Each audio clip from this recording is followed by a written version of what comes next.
di ba tumingin ka sa dinadaanan mo? Bakit init ng ulo mo? Ipares lang naman tayo na nito. Mga wala talikuran? Batot ka! Ayan, ha? Nananagilan ako, di ba? Alam mo? Ay!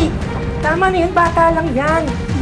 Girls! Bastos tong bata eh. Hoy, tama na! Hoy, kaya ka, anak ko, sinadamay mo. Pagdating sa anak ko, wala akong sinasanto. Sinadamay mo? Girl, ha? Tama na.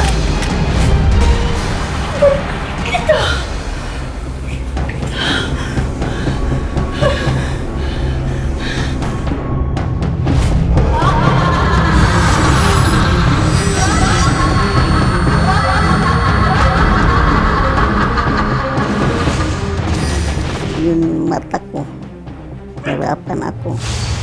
Yung paa ko, nahirapan ako humiga. Balisa ako, iba ang pakiramdam ko. Saan man ang gagamot, kinulang daw ako.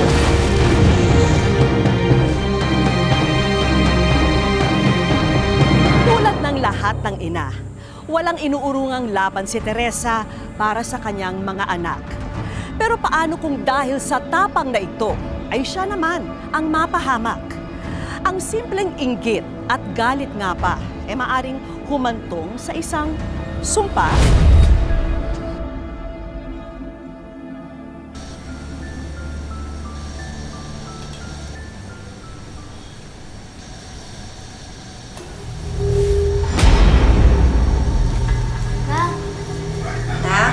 Totoo po ba itong kulam? Kulang? Bakit mo naman natanong yan? Pinapa-assign din po sa amin ng teacher namin. Ay nako anak, hindi totoo yung mga kulang-kulang na yan, ano. Gawa-gawa lang yan ng mga walang magawa sa buhay nila. Pero anak, alam mo kung ano yung totoo sa mundong ito? Ano po? Yung mga pangarap ko sa'yo. Sana balang araw, hindi lang puro noodles yung kakainin natin. Sana balang araw, nakapagtapos ka ng pag-aaral mo. At sana balang araw, mayaman tayo. Talaga po, Ma? Oo.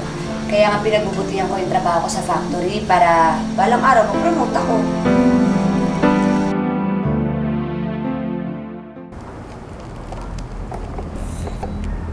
Nandito ako kasi meron ako special announcement. As you all know, sina Teresa at Cristel ang dalawa sa pinakamagagaling na staff natin dito sa planta. Kaya naman, isa sa kanila ang pipiliin ko bilang bagong supervisor nyo. Sir, totoo po yan? Sir, talaga ba? Yes.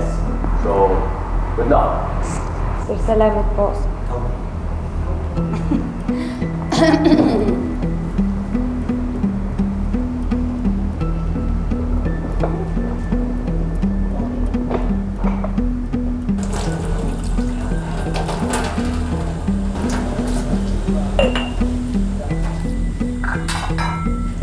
Ma?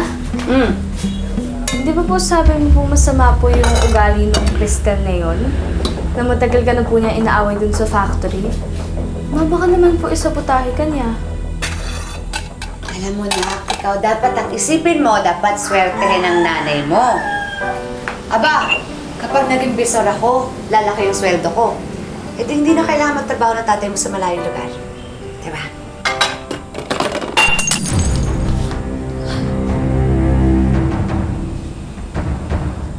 Bakit anak? Mama, kasi po di ba malas daw po kapag nakabasag ka? May mangyayaring masama daw po sa'yo? Anak, ikaw talaga. Nung nakaraan, sabi mo, mangkukulam. Ngayon naman, pamahiin. Aba, nasusobrahan ka na ata kakapanood mo ng TV niyan. Sabi ko naman sa'yo, di ba, hindi totoo yung mga pamahiin na yan. At lalong hindi totoo yung mga mangkukulam. Mabuti pa kunin mo na yung walis sa taspan para malinis natin to. Mamaya, mabubog pa tayo. Sige po, Ma.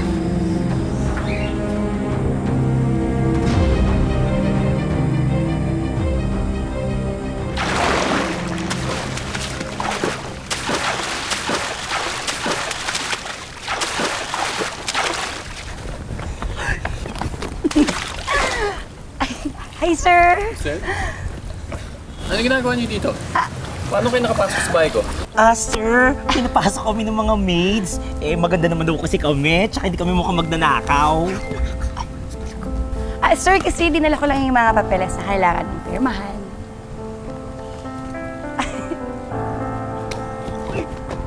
Actually, sir, alam mo, pinagluto kita ng lunch. Ayan. Masarap yan. Ako nagluto nito. Pwede natin kainin ng sabay. Kung gusto mo lang naman, sir, okay lang din sa akin. Masarap to. Cristel, I'm sorry. Pero ilang beses ko na rin to sinabi sa'yo. Gusto ko na professional ang relasyon natin. Whether sa loob or labas ng opisina. Mabuti pa umuwi na kayo. Sir?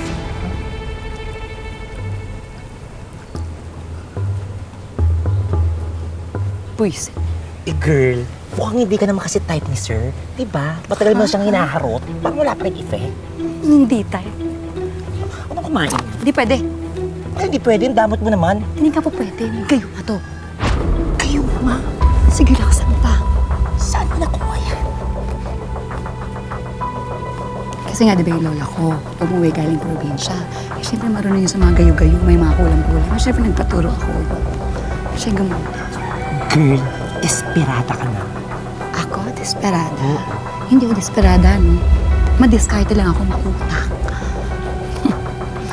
Kaya yung promotion na yan, at si Sir Lander, makukuha ko yan. Lalo wala akong gusto na hindi ko nakukuha. Naiintindihan mo? Excuse me na.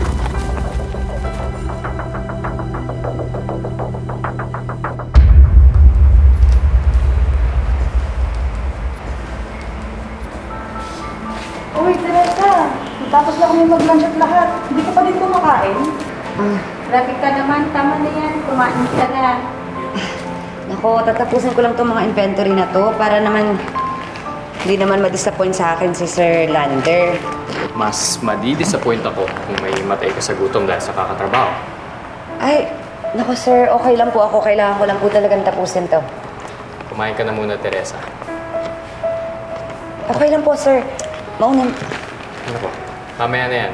Samahan mo na lang muna ako sa kantin. Mag-lunch tayo. I-discuss na rin natin yung sales projection for next month. Sige ho. Tara na.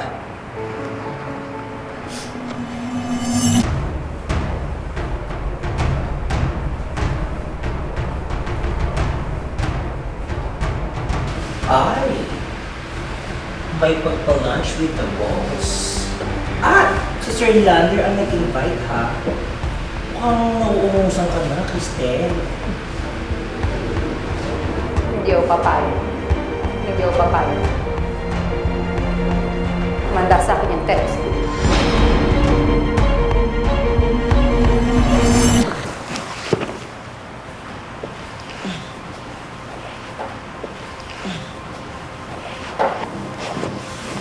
So, ano?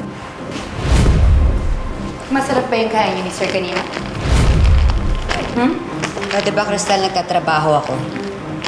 Alam mo, mukha nga eh. Sobrang sipag mo magtrabaho, pati si Sir tinatrabaho niya. No? Alam mo, sa lahat ng nagtatrabaho dito sa factory, ikaw yung pinakamadumi ang isip. Teresa, hindi mo dumiisip ko. Hindi lang ako tanga, hindi ko nakikita na nilalandi mo si Sir. Pwede ba? May asawa at anak na ako. Nagtatrabaho ako na maayos. Sino niloloko mo nga ako? Teresa, umamin ka nga. Bakit mo nilalandi si Sir? Siguro... letter A? Type mo siya? O baka naman letter B? Gusto mo ma-promote? Ay, baka naman letter C. All of the above. Hoy, mukha ko tatalikuran. Bastos ka! Mas bastos ka. Ako talaga ako pabastos. Kita mo nagtatrabaho ako dito, di ba? Alam mo, ikaw total, mahilig ka naman magmalinis, maligo ka ng sabon. Ba't hindi kaya ikaw ang maligo, ha? Bakit ikaw ang maligo, ha?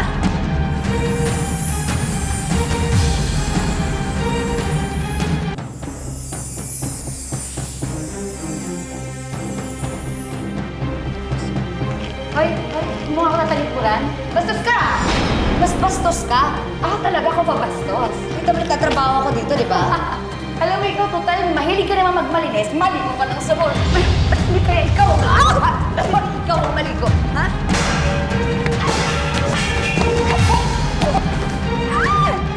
Bitawan mo!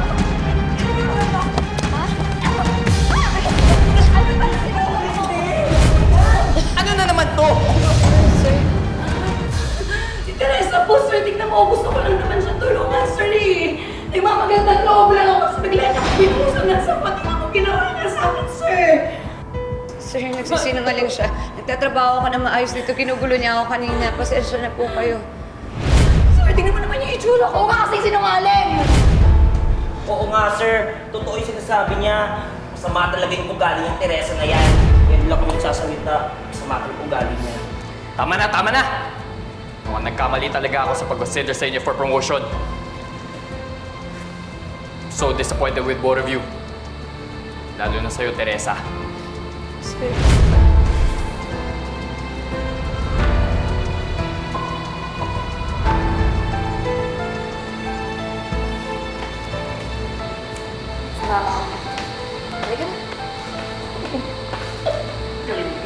Best actress!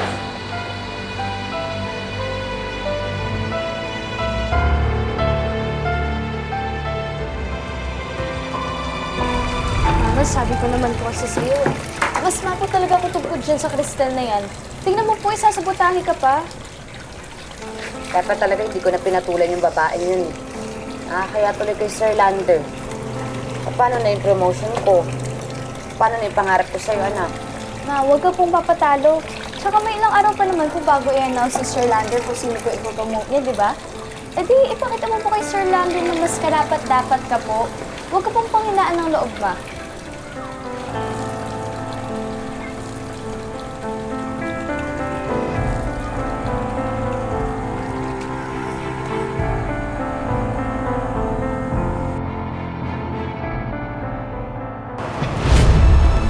Tama.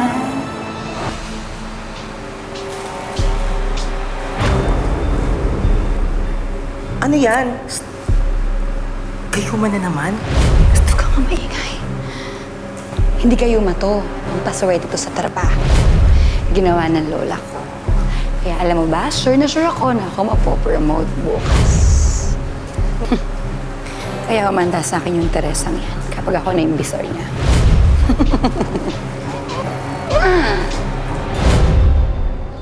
Pareho kayong dalawa magaling magtrabaho. Kaya naman nahirapan ako mag-decide kung sino ang pipiliin sa inyo. But I finally made up my mind last night.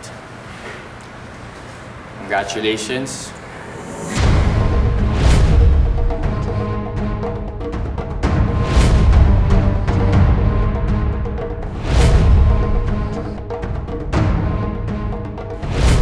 Teresa. Sir, ako po yung na-promote. Yes, congratulations. Sir, bakit si Teresa yung pinili niyo? Ako yung magaling dito, di ba? Ano to? Nagloloko ang patay dito? Cristel, please. Kumalma ka. Huwag mong personalin to. Crystal, nakapag-desisyon na si Sir. Respetuhin naman natin yun. Respeto? Paano i-respeto? Inandaya ka nga. Bakit ano nilalandi mo si Sir? Sumusobra ka na. Bawiin mo yung sinabi mo. Bakit totoo Tama na! Crystal, you shouldn't be talking to Teresa that way. Siya na ang bagong supervisor mo ngayon. Sir, bakit kasi hindi ako pinili niyo? Bakit siya yung pinili niyo? Di ba dapat ako kasi Crystal, matagal na kumalma ako ka. dito? Kaya nga, sir, ano bang problema, sir? Ano bang nagawa ko mali? Gusto mo ba talaga malaman kung bakit siya ang Oo. pinili ko? Sige. Yan yung araw na nag-away kayo. Clearly, ikaw yung nagsimula ng gulo. Clearly, ikaw yung nanugod kay Teresa. How can I promote someone na hindi lang nagsisimula ng gulo, nagsisinungaling pa?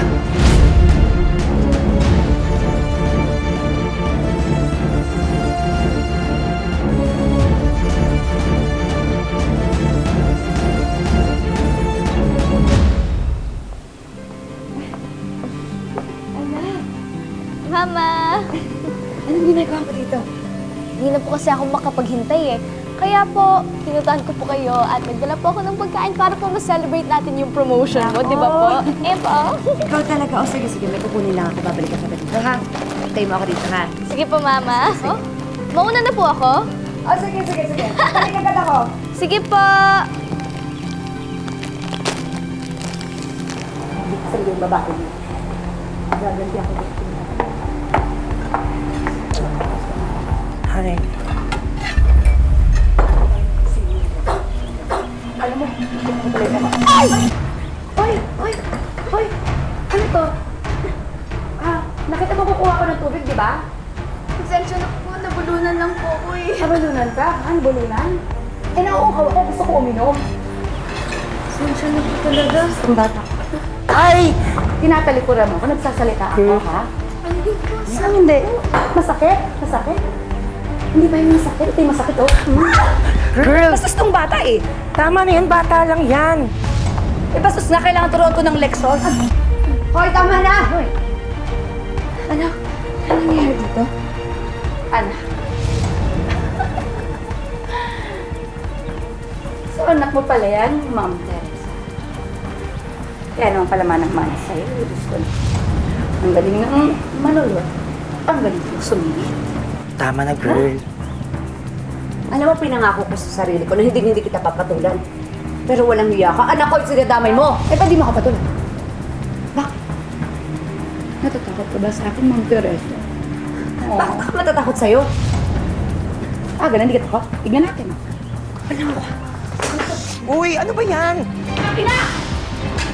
Ang Diyos ko po! Ano? Sige.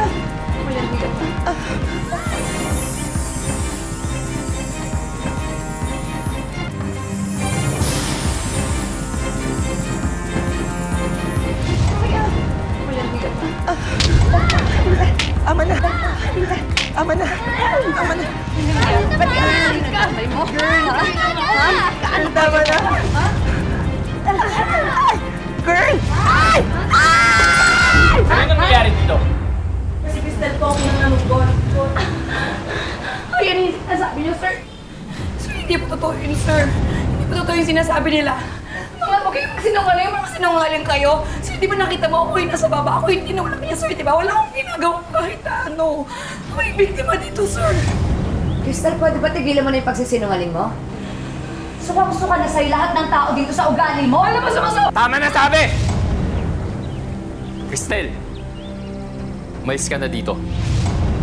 Ayoko na makikita kita ulit dito. Sir, bakit ako? Sir, please. You are fired.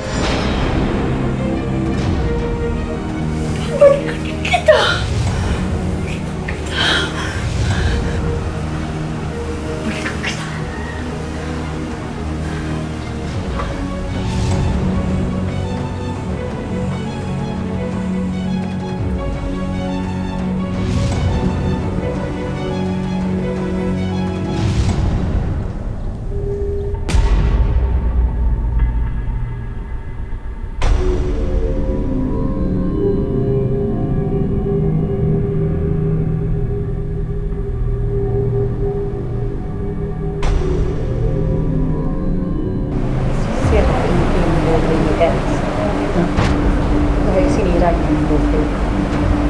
Umanda siya sa akin.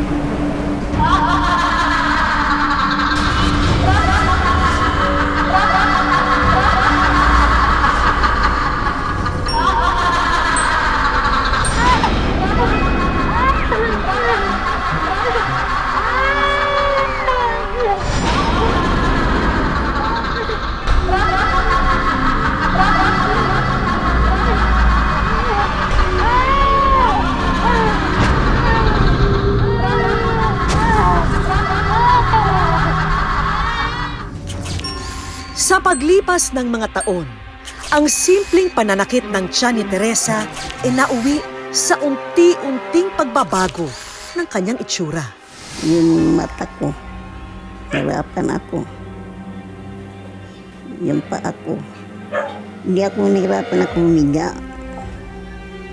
Balisa ako, saan na ka manggagamot, kinulang daw ako. Kasi kahit saan namin siya dalhin na doktor, kahit pa inumin ng gamot, walang pagbabago. Parang lalo pa siyang lumalala. Dahil sa kanyang sakit, ang dating pursigido at palabang si Teresa ay nakaupo na lang ngayon sa isang sulok. Masakit, sobrang sakit pagka nagsasabi siya na hirap na ako, hindi ko na kaya. Sobrang sakit bilang anak. Ako, lalo ako. Nasasaktan ako. Umaasa pa rin kami na gumaling siya, gagaling si ma'am. Huwag po kayong bibitaw mga kapuso.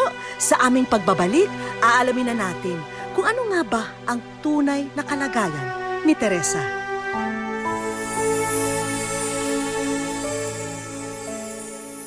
Wish ko lang, pangarap mo ay makamit. Wish ko lang, pag-ibig sana ay manaig. Wish ko lang.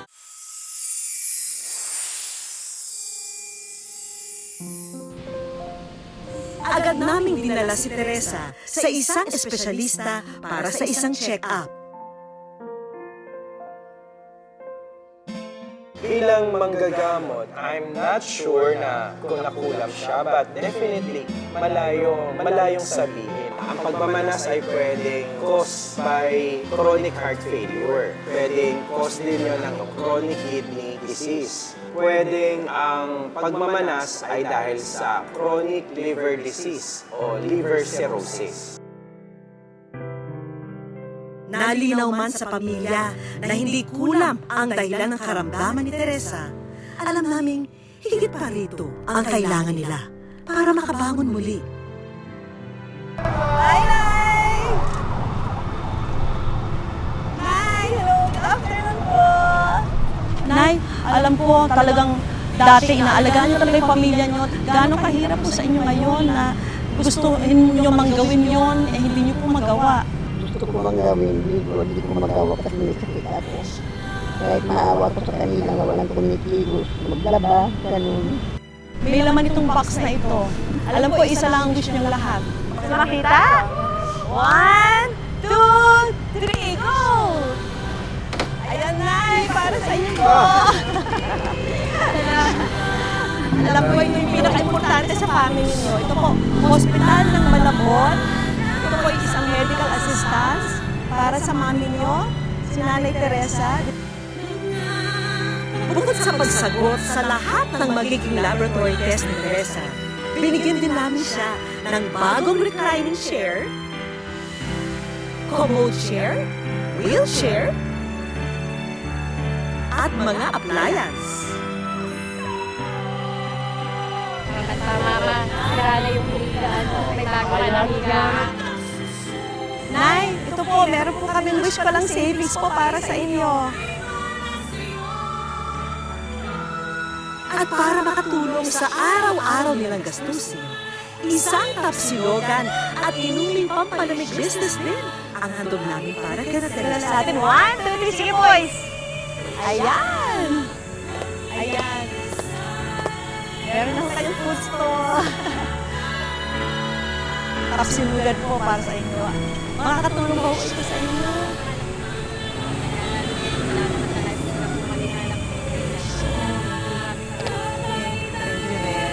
Tapos ito po yung cellphone at yung pocket wifi para makapag-online selling na ho kayo nitong mga products na ito. Napakalaking bagay dahil sa pagbibigay nyo, nabigyan na panibagong buhay si Mama. Tila masamang panaginip man ang pinagdaanan ni Teresa. Pinatunayan nilang walang sakit o sumpa ang makakasira sa kanilang pagmamahalan bilang isang pamilya. Mga kapuso, lagi po natin tatandaan, hanggat hindi tayo napapagod humiling at maniwala, hindi po tayo mapapagod lumaban sa buhay. Ako po si Vicky Morales at ito po ang bagong Wish Ko Lang!